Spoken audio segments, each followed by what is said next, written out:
Assalamualaikum warahmatullahi wabarakatuh. Ketemu lagi masih di Wakaji Oto, teman-teman. Kelanjutan untuk video restorasi Yamaha Mio ya. Hari ini saya mau pasang fan bell, puli depan belakang, CVT mau saya pasang dulu ya. Nah, ini tinggal yang depan, tinggal saya pasang yang depan. Nah, waktu saya ngencengin bautnya ini, itu saya tahan di bagian magnet ya teman-teman ya, bagian magnet sebelah sana ya. Nah, ini sudah kepasang, sudah oke, dicek-cek, oke, mantap ya. Teman-teman yang nanyain, bang, beli spare partnya di mana gitu ya. Nah, ini saya kasih tahu ya teman-teman ya. Jadi saya beli spare part itu di Kings Motor Bekasi ya. Ini dealer resminya Yamaha, tapi dia ada di marketplace, ada di Tokopedia. Sebetulnya banyak juga sih bengkel-bengkel resmi yang ada di marketplace ya. Tetapi saya punya keyakinan kalau di bengkel ini itu harganya lebih murah. Berdasarkan survei saya ya. Kalau saya membuktikan seperti itu. Sekarang kita mau rakit ya teman-teman ya. Nanti di akhir video saya akan akan tunjukkan berapa sih biaya yang saya habiskan untuk restorasi Yamaha Mio ini ya. Nah, jangan kemana-mana, ya pokoknya ditonton terus ya untuk video-video saya yang video-video saya yang nantinya akan terupload. Sekarang ini kita pasang sehernya, pistonnya. Untuk tanda panahnya itu ke bawah teman-teman, karena tanda panah itu menunjukkan untuk exhaustnya ya. Jadi panahnya itu menunjukkan exhaust, sedangkan untuk exhaustnya itu kan adanya di bawah.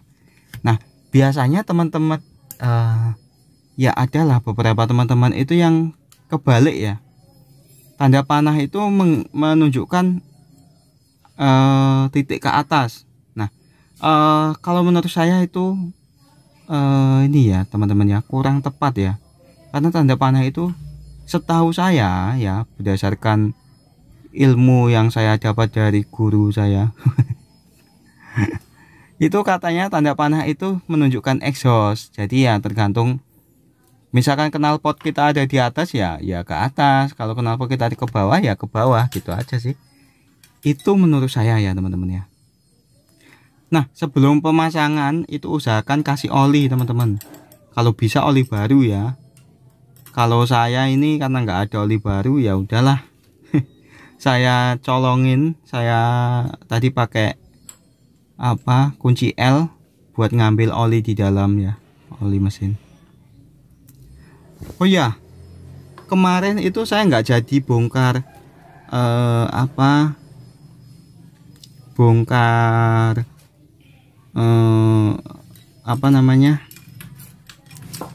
stang piston ya teman-teman ya, nggak jadi saya bongkar karena saya nggak sanggup untuk bongkar sendirian. Sekarang hari Minggu, harus selesai hari ini karena besok saya harus kerja ya teman-teman ya. Nah, ini saya ambilin olinya, gini caranya. Jangan ditiru ya, kalau misalkan teman-teman ada oli baru ya udah dikasih oli baru aja, jangan kayak saya gini. Tapi ya nggak apa-apa sih kalau misalkan cara ini pun ya, intinya kan pastikan olinya itu juga bersih dan olinya masih baru, itu aja. Itu cuma untuk membasahi untuk awal aja teman-teman, karena nanti kita itu pasti nyari topnya, otomatis kita akan menggeser-geser ya. Nah, pada saat kita geser-geser itu kalau nggak ada oli di sini itu berbahaya. Itu aja sih teman-teman ya. Sekarang kita pasang. Untuk bloknya ini saya ganti baru teman-teman. Nanti saya akan tunjukkan ya, saya akan review juga untuk blok baru ini. Pokoknya di akhir video, nanti di part yang paling akhir yang final itu nanti saya akan sebutkan semua biayanya berapa waktu saya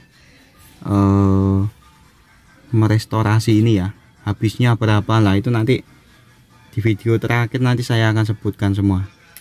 Saya akan buatkan listnya ya teman-teman ya, apa saja yang diganti dan berapa harganya.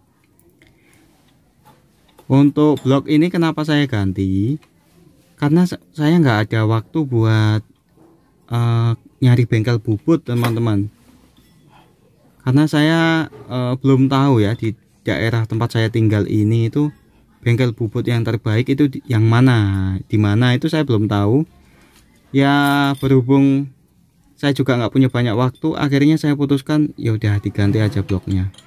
Nah nanti kalau ada teman-teman yang lagi nyari blok ori, blok bekas ya, silahkan tulis di kolom komentar mau beli dan nawar berapa, nanti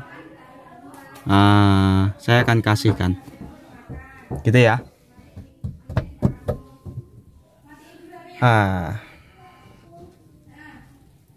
Sekarang kita lap dulu biar nggak kebanyakan olinya.